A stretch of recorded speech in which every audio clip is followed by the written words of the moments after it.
अस्सलाम वालेकुम दोस्तों रंधावा व्लॉग यूट्यूब चैनल ते खुश आमदीद। हाँ जी, उम्मीद करते ही तमाम दो ठीक ठाक होणगे। हाँ जी दोस्तों, अज की जी वीडियो आ गंदम के रेट के हवाले नाल आ कि जिहड़ा गंदम का रेट वा वो मौजूदा की चलन दिया वा और जिहड़ा गंदम का रेट वधन के चांस किन्ने ने और किन्नी देर तक जिहड़ा गंदम का रेट आ वो वध जाएगा। जे असी अज के हवाले नाल लोकल रेट की गल करिए गंदम दे दी ते लोकल रेट जिहड़ा वा 2400 तो 2500 के अंदर बाहर चलन दिया वा। ते जे असी इधर पिंडी इस्लामाबाद टैक्सला वाह कैंट दी मार्केटां की गल करिए तो 2700-2750 रुपया रेट जिहड़ा उस एरिए च गंदम का चलन दिया। उस तो बाद जे असी कुजरा की मार्केट की गल करिए तो कुजरा आले की मार्केट जिहड़ी 2650 रुपये तो लैके ते 2670-80 रुपये तक जिहड़ी चलन रही है।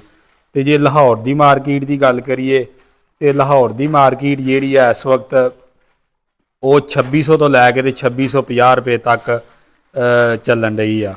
तो उस तो बाद जो लोकल फैसलाबाद की मार्केट की गल करिए तो फैसलाबाद की मार्केट 2550 तो लैके ते 2600 तक जिहड़ी चलन रही है। ये तो जी हो गया मौजूदा जो रेट चलन दिया वा। तो हुण तुहानूं जिहड़ी अपडेट दिंदे आ कि गंदम का रेट जिहड़ा वा वधण दे किन्ने क चांस आ और कदों तक जिहड़ा गंदम का रेट आ वो ज़्यादा हो जाएगा। तो जे असी गंदम की हवाले नाल गल करिए तो गौरमेंट अगे जिहड़ी आ 40 तो 50 टन खरीददी सी, वो भी जिहड़ी इस दफ़ा वा गंदम उन्हें नहीं खरीदी। 40 तो 50,000 मैट्रिक टन गंदम जिहड़ी वो खरीददी सी वो भी नहीं खरीदी, वो भी मार्केट के अंदर पई आ। ते जिहड़ी गौरमेंट दे कोल जाती आ वो भी पई आ, महकमा फास्को दे कोल भी पई आ।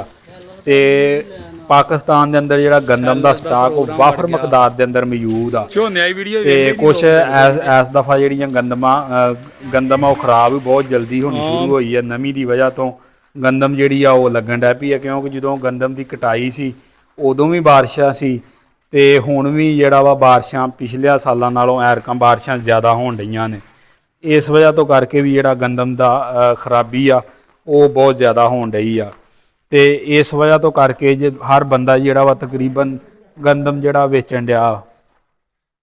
ते मार्केट दे अंदर हाल की घड़ी के अंदर बहुत ज़्यादा प्रैशर आ गंदम ते जे असी रेट वधन तो गल करिए तो रेट तकरीबन तुसीं कह लो 2 तो 3 महीने के अंदर तक जिहड़ा वा वो गंदम वधन दे रेट का कोई एडा भी कोई चांस नज़र नहीं आउंदे, यानी कि 2 तो 3 महीने तक जिहड़ा वो गंदम का रेट वध जाएगा।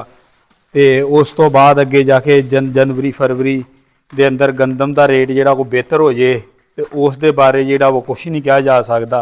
हाल की घड़ी जिहड़ी आ ਉਹਦੇ ਵਿੱਚ यही चांस नज़र आ रहे हैं कि 2 तो 3 महीने तक जिहड़ा गंदम का रेट वा वो तकरीबन इस तरह ही रहेगा। तो ये फ्लोर मिलों की गल करिए तो फ्लोर मिल मालकान जिहड़े वो अपनी जगह तंग ने, वो कह रहे हैं आटे की बेच कोई नहीं, आटा विकन कोई नहीं दिया, चोकर का रेट वो जिहड़ा वो डाउन हो गया, जिहदी वजह तो करके जिहड़ा गंदम का रेट भी डाउन हो गया। ये जी ताज़ा तरीन सूरत हाल सी जिहड़ी दोस्तां नूं आपां दोस्तां नाल शेयर कीती आ।